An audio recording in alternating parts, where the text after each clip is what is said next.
Alright, well, my greetings to everybody here. As you can see, I don't have any notes. I'm just going to speak from my heart.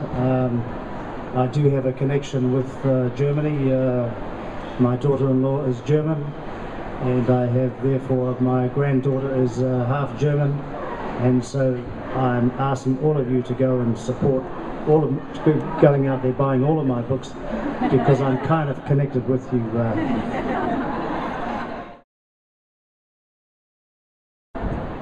I'm a writer who comes from quite an unconventional background. Sometimes I feel like a fraud, sometimes I feel like I've arrived at the party and I haven't been invited. I'll let that be translated for now. I didn't go to university. I was first locked up when I was a 13-year-old, and then I was released, and 1 year later I was put into a youth prison. So at age 15 I was doing solitary confinement for a big fight. Somebody tried to stand over me, and if you're in a prison you have to learn to stand up for yourself. I came from a very troubled home. My late mother, was extremely violent, and it traumatized me as a child and all of my siblings. But ultimately I made something of it, and I call it the advantage of being disadvantaged. My father's family were all educated, so I had great exposure to literature as a child, along with all of the contrasting violence that my mother and her equally lost souls that she mixed with brought to our household.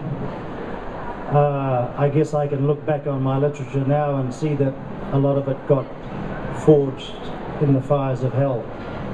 But out of that, I'm delighted for anyone out there who's had a similar upbringing. I can't see too many who look like they have, but there might be one or two.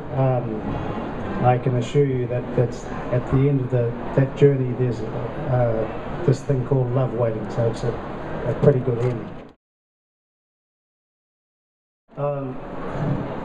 Also out of that, and I was delighted that the passage was read from my book about the main character, Beth, realising she came from a bookless society, and I'm very proud to say that I did something about that state of booklessness for children, and this year we will celebrate giving 10 million books out to disadvantaged children in New Zealand. We're in 23 schools in America, and we continue to expand and get our message across to all of the children how vital literature and reading is to a successful life. I grew up hearing the beautiful singing, the music of my mother's people, the Maori people, which was the great side of growing up as a Maori. If anyone wants to do karaoke with me tonight, you can join me, and I'll match you note for note. I grew up watching and being part of drunken brawls, but there was lots of love as well, and the music has played a huge part in my life. When I was released from the youth prison, you might be interested to know that I was only 16 when I was released, and I got Beethoven's piano sonatas played by Daniel Barenboim. I don't know what made me, as a 16-year-old, tear away, get this music, but that's what I did. And I know I've also got this in the wrong order. I should have acknowledged my fellow New Zealand writers and our New Zealand hosts. I hope you forgive me. I was a bit nervous when I started. Now you can't shut me up.